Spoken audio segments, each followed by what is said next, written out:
Good morning. My name is Neosha Johnson, and today I have the pleasure of working with first grade teacher Naja Ford, and we're going to be discussing Georgia tasks more or less that's related to comparing fractions, and this will be coming again from the Georgia task. We're working with standards MCC4.NF.2, which is comparing fractions with different numerators and different denominators by creating common denominators and numerators, or by comparing to a benchmark fraction such as 1/2. We're also recognizing that comparisons are valid only when two fractions refer to the same whole. We're going to record the results using the comparison symbols greater than, less than, or equal to, and then we're going to justify it by conclusions using visual models. Our goals for this lesson are to make sense of problems and persevere in solving them, reason abstractly and quantitatively, model with mathematics, use appropriate tools strategically, and attend to precision. We're going to start our lesson off with background knowledge. Okay. So what do you think some things that we should include in our background knowledge? Well, I know that students are going to have a basis or a benchmark of fractions. So they're going to have to be familiar with benchmark fractions. Okay, I'll be familiar with benchmark fractions.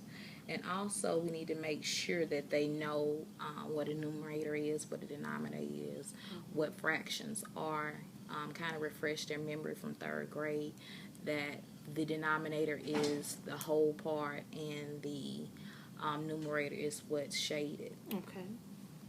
And they also need to know about halves and thirds, equivalent fractions. So those are all things that we need to make sure that we cover before we jump into the lesson. Okay, materials that it tells us that we need. So we need to make sure when we get ready to teach this lesson that we have the more or less game cards that go with this lesson. Okay. And this lesson, you can do this either small group or with partners.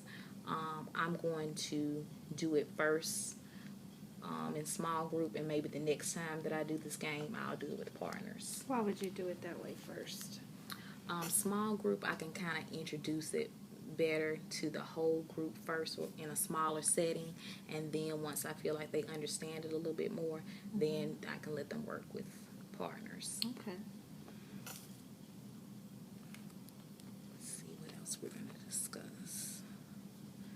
We're going to also think about some ways inside this lesson how we could modify or make some accommodations for certain students who may not get it first off.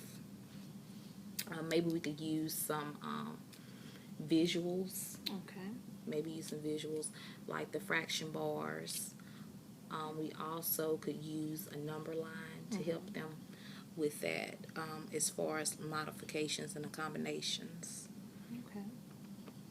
And since you'll be working with small group first, that will help you get all these barriers too out of the way. So you'll be able to identify those students who may need a little extra help, and you can maybe Correct. possibly pair them up with a higher student when you do the pairing. Good observation. Also, while they're doing the partner work, and when you're in a small group, like you said, you're assessing them in these small groups and seeing what students need what. If one student may need more help on something. They also give us a set of questions that we can use, a formative assessment that you can use toward the end of the lesson or while the lesson is going on. Can you think of another way to explain comparison? What equivalent fractions can you identify for maybe 1/2? What is another way of saying 1/2? Maybe 3/6 or 4/8. How do you know those fractions are equivalent? Which fraction is smaller? Which fraction is larger? Another thing that I've done with my kids as far as comparing fractions, we used playing cards. Okay. And I just let them like randomly pull two numbers, and they had to determine what's the numerator, which number would be the denominator, and let them see that the numerator had to be the smaller number and the denominator had to be the larger number. And then with their partner, they had to create an equivalent fraction based on the two numbers that they pull. Okay. This lesson also gives us an extension. If we wanted to extend this lesson a little further, it tells us to let the students work with fractions greater than 1. So, and in proper fraction, it'll give us some examples, 5 over 4 or 13 over 12. And that would also help us add rigor for those kids Correct. that are A able little to do it. advanced. Mm-hmm.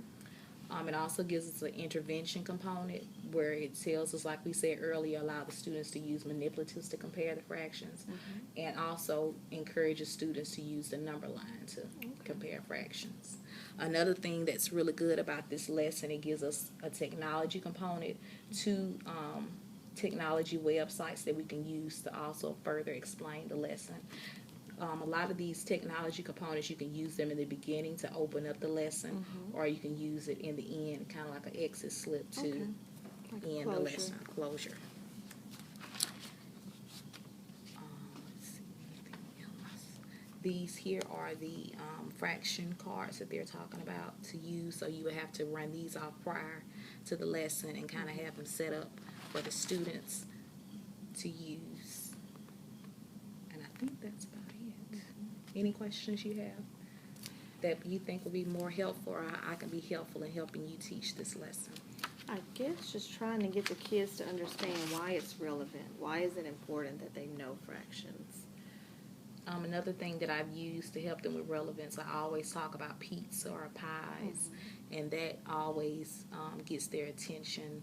When I tell them, if you had a pizza party and you had to divide the pizza up with your friends, would you prefer to have to share the pizza with 8 people, where it had to be split up into 8 pieces, or would you prefer to have the pizza split up into 3? Which would you have a bigger piece with 3 people, or would you have a bigger piece with 8 people? So I always use that example, and that kind of helps them when we're talking about comparing fractions. And what other hands-on activities have you done? Like I said, we used the cards once. I've also used the fraction bars to let them kind of compare and move them around to see which ones are the same or which one have lesser value. We've used dice to also create fraction, numerator, and denominator, and let them do it that way. I always talk about comparing and equivalent at the same time. Those are 2 skills that kind of intertwine and go together. Okay. Well, I'm excited to work with you on this lesson. Let's do it.